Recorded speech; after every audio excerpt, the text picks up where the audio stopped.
Eu fui testar. Eu tirei uma peça do motor do meu Corsa 1.0 turbinado e além dele ficar mais lento, a temperatura da admissão começou a subir 310% mais rápida. No mesmo carro, nas mesmas condições de teste, tirar o intercooler piorou o desempenho e acabou com a segurança do motor.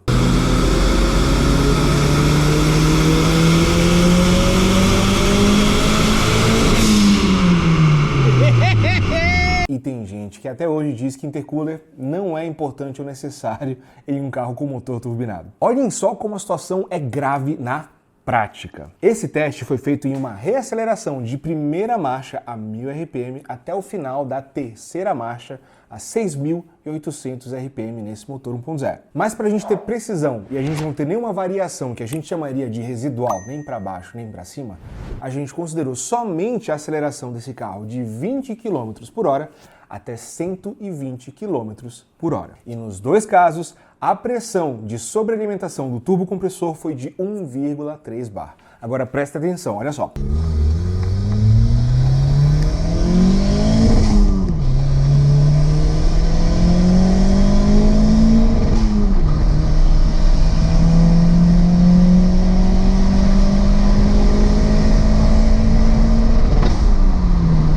Nessa prova de 20 a 120 km por hora em aceleração plena, com o intercooler, o teste foi realizado em 14,3 segundos. A temperatura da admissão, ou IAT que a gente chama, que é no inglês Intake Air Temperature, começou em 33,7 graus e terminou em 52,4 graus. Foi um ganho de 18,7 graus centígrados em 14,3 segundos nessa aceleração. Aí a gente retirou o intercooler, utilizou a mesma pressão e voltou para fazer o teste no mesmo lugar, com as mesmas duas pessoas no carro. Tá ruim de baixa, né?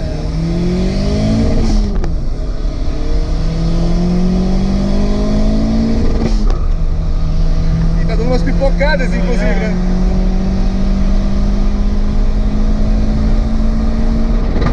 E aí, meus amigos e amigas, a coisa foi diferente.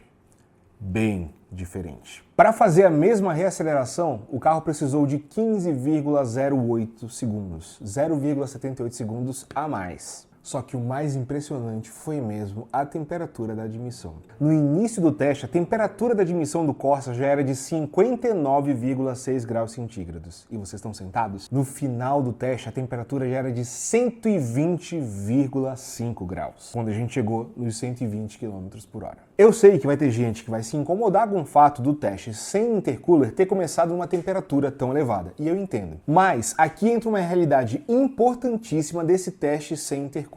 Sem esse resfriador de ar, a temperatura da admissão do Corsinha ficava sempre ali, no mínimo, na casa dos 50 graus. A partir do momento em que a tubulação da pressurização começava a se esquentar, ela não resfriava de modo algum. Literalmente, a admissão ficava saturada de calor, de temperatura. Então essa temperatura inicial não foi induzida. Ela é apenas uma realidade de como o motor turbo fica menos eficiente sem o intercooler. E se você observar com calma, essa história vai ficar pior.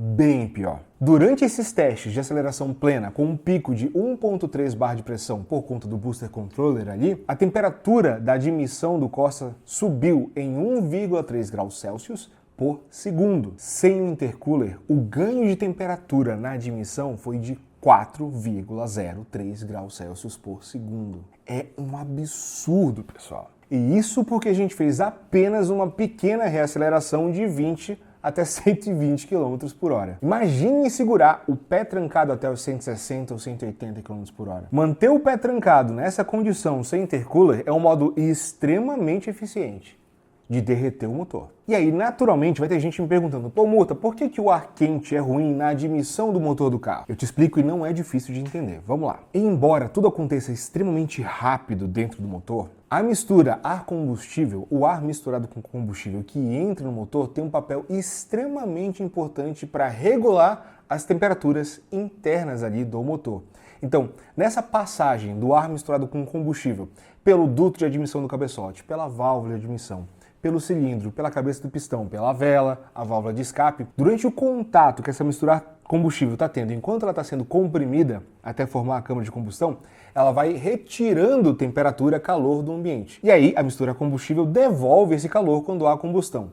O fato é, existe esse trabalho de regular. Retira a temperatura, devolve a temperatura e por aí vai. Quanto mais quente o ar entra no motor, menos ele tem capacidade de retirar a temperatura desse ambiente. Lembrem-se que a gente está falando de um ciclo aí que acontece em milhares de vezes por minuto. Quanto mais quente o ar entra no motor, menos ele tem capacidade de retirar a temperatura do ambiente.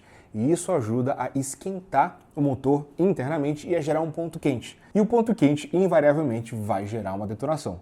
E se detonação destrói o motor original, o que dizer de um motor que foi turbinado, um motor preparado? O intercooler nada mais é do que um radiador que foi criado para poder resfriar o ar que um sobrealimentador, seja ele um turbo compressor ou um supercharger, está pressurizando para a entrada do motor. Então, ao resfriar esse ar que está indo para a admissão do motor, ele deixa o funcionamento do motor muito mais seguro. E com o ar mais frio, a gente tem um ar mais denso, com mais oxigênio ali no mesmo volume. E isso traz um bônus gigantesco para o funcionamento do motor, que é o acréscimo de performance. E aqui não tem achismo, a gente testou. Esse Corsinha tem central eletrônica programável, acertada pelo João Zion de Erechim, e a gente fez esse teste em dinamômetro na Motor House Performance em Caxias do Sul. Tanto Erechim quanto Caxias do Sul estão no Rio Grande do Sul, pessoal. O carro desse teste é um Corsa 1.0 1997 MPFI com o miolo, que a gente chama, com as partes internas do motor totalmente originais.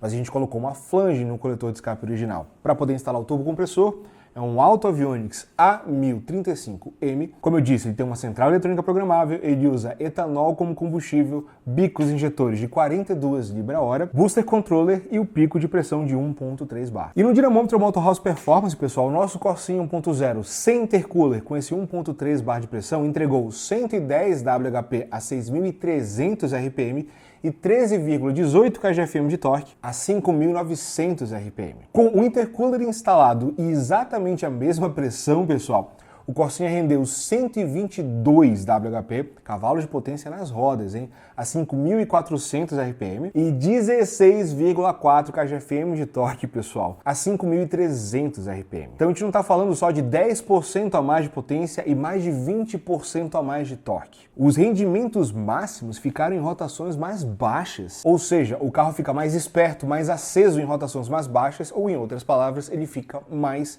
gostoso de dirigir porque o rendimento está mais acessível. Por sinal, meus amigos e amigas, independente do deslocamento do motor, seja 1.0, 2.0, 3.0, o ar da admissão sempre vai se esquentar quando ele é pressurizado, independente da cilindrada do motor. Então esse teste aqui, por mais que tenha sido feito no motor 1.0, ele serve como uma boa base para qualquer motor. Claro, variações vão acontecer de acordo com o tamanho do turbo compressor, com a pressão utilizada, o volume de ar que cada turbo compressor envia para dentro do motor e por aí vai. Mas o fato é, quanto mais ar você pressuriza, mais ele vai esquentar. Tá bom, Murta, mas e se eu usar pressão baixa no turbo compressor, ainda assim eu vou precisar de um intercooler? Eu sabia que essa pergunta iria surgir, meus amigos e amigas. E eu testei para a gente saber exatamente com a mesma configuração de motor, porém utilizando apenas 0,7 bar ao invés de 1.3 bar. Só para dar uma noção, original esse Corsa entregava 50 WHP e 6,5 kgfm de torque.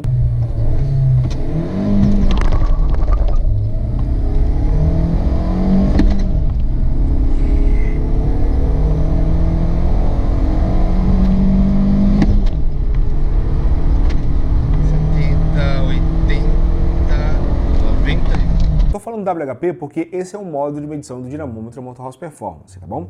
Com 0,7 bar de pressão, ele passou a entregar 88 WHP e 10,88 kgfm de torque sem o intercooler. E aí, é claro, eu fiz o mesmo teste de 20 km por hora até 120 km por hora, na mesma estradinha, com a mesma subida, com os mesmos dois ocupantes no carro. Ele precisou de 17,3 segundos para cumprir essa prova de reaceleração e a temperatura da admissão começou em 54,1 graus e terminou em 107 graus. Isso dá uma taxa de aumento de temperatura de 3 graus Celsius por segundo, pessoal. E como ele tem menos potência, eu passei mais tempo de pé embaixo acelerando para poder atingir as metas básicas do teste. Continua sendo muito ruim. Por Por sinal, o intercooler que a gente usou é de Audi A3 1.8 do modelo 150 a 180 cavalos, pessoal. Sim, é um intercooler grande para o motor 1.0, mas ele não apresentou nenhuma diferença de lag ali no início da pegada, do funcionamento do turbocompressor. Inclusive, por limitação de espaço do que a gente tinha ali de possibilidades no motor do nosso Corsa 1.0, o intercooler foi instalado dentro do cofre do motor, só que ele era refrigerado constantemente por uma ventoinha de 8 polegadas. Foi um teste até interessante, porque a gente não sabia qual seria a eficiência do intercooler dentro do cofre do motor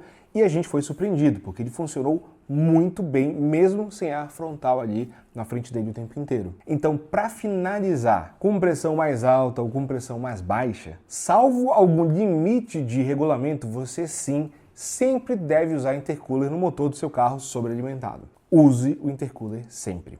Turbinar o carro e não usar o intercooler é basicamente a mesma coisa que tentar correr uma maratona utilizando 2 calças de moletom, uma calça jeans, bota, gorro, luva, moletom, casaco e por aí vai, no meio do verão no deserto de Jalapão. Você não vai conseguir dissipar o calor do seu corpo e isso pode ser letal.